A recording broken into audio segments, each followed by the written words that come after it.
नमस्कार दोस्तों, मैं हूं राहुल राय और आप देख रहे हैं मेरे YouTube channel physics by Rai. Sir हम बात कर रहे हैं फिजिक्स के हर टॉपिक के टॉप 100 क्वेश्चंस की। तो आइए देखते हैं क्वेश्चन नंबर 61 रोटेशनल मोशन की बात कर रहे हैं अपन। रोटेशनल मोशन में क्या है, अपन सेंटर ऑफ मास के जो क्वेश्चंस है उसके बारे में डिस्कस करेंगे। तो अभी तक इस पर जो बेस्ट क्वेश्चन है सेंटर ऑफ मास पर बेस्ड बहुत सारे क्वेश्चंस आए हैं और डायरेक्ट अपने को सेंटर ऑफ मास की वैल्यू पता होनी चाहिए। ठीक, लेकिन प्रॉब्लम ये है कि आपको सेंटर ऑफ मास की पोजीशन पता नहीं होती है, इस वजह से क्वेश्चन जो है वो छूट जाता है। अब किस तरीके से सेंटर ऑफ मास आता है और क्या उसकी वैल्यू होगी डिफरेंट टाइप ऑफ जो शेप है उनके लिए।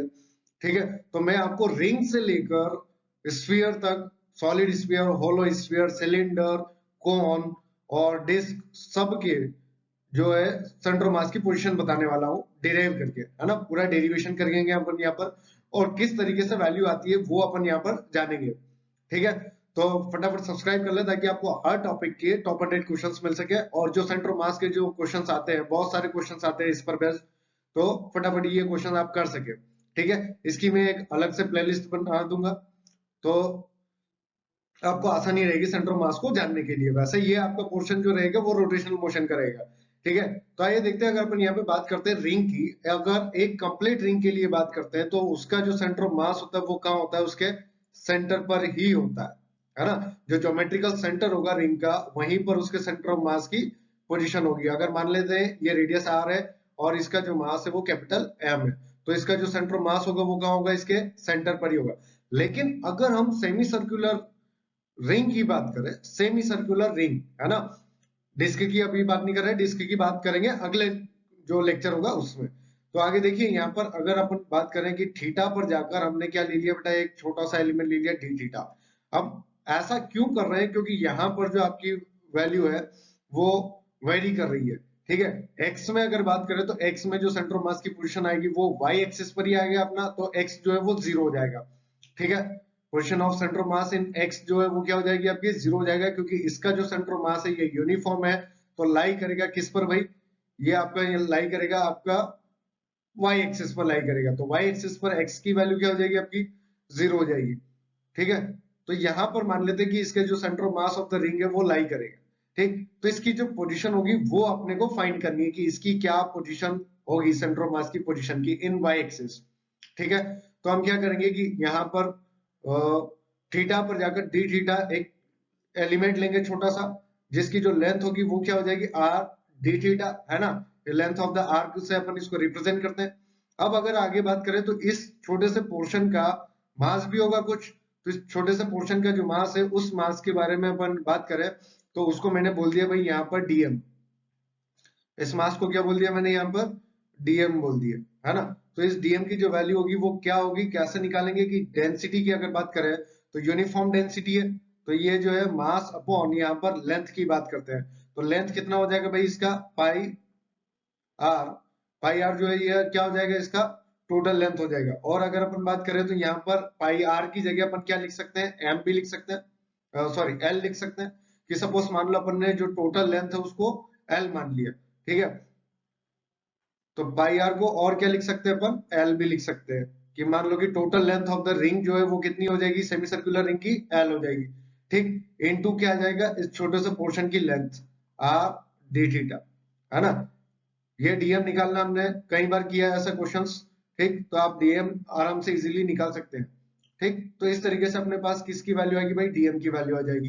ठीक, अब आगे समझे कि डीएम की वैल्यू आने के बाद अपने पास यहां से, जहां से अपन ने ओरिजिन है इसका, इससे अपन अगर डिस्टेंस की बात करें तो डिस्टेंस कितनी हो जाएगी, ये जो डिस्टेंस हो जाएगी, ये रेडियस इसकी आर है, तो ये जो डिस्टेंस होगी वो कितनी हो जाएगी इसकी, आर साइन थीटा। ठीक है, ओरिजिन से जो डिस्टेंस होगी इस छोटे से एलिमेंट की वो हो जाएगी आर साइन थीटा। क्लियर है। ठीक, अब बात करते हैं आगे, तो सेंटर ऑफ मास की जो पोजीशन निकालते हैं तो वो किस में आएगी, वाई में, तो वाई सी ओ एम मैंने लिखा बेटा यहाँ पे। अब कहां से कहां तक इसको इंटीग्रेट करना है, तो जीरो से पाई तक हम इसको इंटीग्रेट करेंगे, यहां से हमने शुरू किया है और यहाँ पर अपन इसको एंड करेंगे, तो जीरो से पाई तक अपन इसका इंटीग्रेशन करेंगे। और क्या होगा भाई यहाँ पर कि dm इनटू पोजीशन, तो पोजीशन क्या हो जाएगी, ओरिजिन से आर साइन थीटा। ठीक, upon integration of zero to pi dm, है ना। इस तरीके से अपन सेंटर ऑफ मास की पोजीशन निकालते हैं। तो क्या हो जाएगा भाई, यहाँ पर डीएम की वैल्यू रखेंगे बेटा अपन एम बाई एल, और जो लेंथ ऑफ द एलिमेंट है वो क्या है, r D theta into r sine theta, ठीक है, 0 टू पाई अपॉन, यहां पर भी क्या करेंगे अपन M by L into R D theta, ये डीएम की वैल्यू रख दिया भाई, यहां पर भी 0 टू पाई होगा अपना इंटीग्रेशन, ठीक है, क्लियर हुआ भाई यहां तक। अब आगे बात करें तो आगे क्या होगा अपने पास कि वाई सी ओ एम, ठीक, अब जो कांस्टेंट है वो वैल्यू जो है वो क्या हो जाएगी आपकी, कैंसिल आउट हो जाएगी, ठीक, तो ये वैल्यू कैंसिल आउट कर दी, एक आर बचा बेटा अपने ऊपर, ठीक, और क्या बचा साइन थीटा डी थीटा, तो sine theta d theta 0 to pi, as it is same, नीचे जो आएगा वो क्या आएगा 0 टू पाई में सिर्फ डी थीटा, ठीक, तो इंटीग्रेशन करते हैं इसका, तो Y C O M is equal to क्या हो जाएगा आपका आर, और साइन थीटा का इंटीग्रेशन होता है माइनस कॉस थीटा, ठीक, तो मैंने माइनस बाहर निकाल लिया और 0 टू पाई इसका इंटीग्रेशन किया, और नीचे जो आएगा वो क्या आ जाएगा आपका थीटा, और जो लिमिट आएगी वो क्या आएगी 0 टू पाई, ठीक है, ये जो r है ये एक्चुअल में मल्टीप्लाई में अपना, ठीक, तो r, और यहाँ पर जब वैल्यू रखेंगे बेटा तो cos पाई जो होता है वो कितना होता है -1, और cos 0 होता है 1, तो अपर लिमिट पुट करेंगे तो -1 माइनस लोअर लिमिट, ठीक, तो -2 आएगा, आगे माइनस ऑलरेडी लग रहा है इसमें, तो क्या हो जाएगा यहाँ पर सिर्फ 2, और नीचे क्या आ जाएगा पाई, ठीक है, तो वाई सी ओ एम मतलब सेंटर ऑफ मास की जो पोजीशन आई अपनी वो वाई एक्सिस पर आई, और कितनी हाइट पर आई भाई यहाँ पे 2r बाई पाई पर इसकी वैल्यू आई अपने पास, क्या वैल्यू आई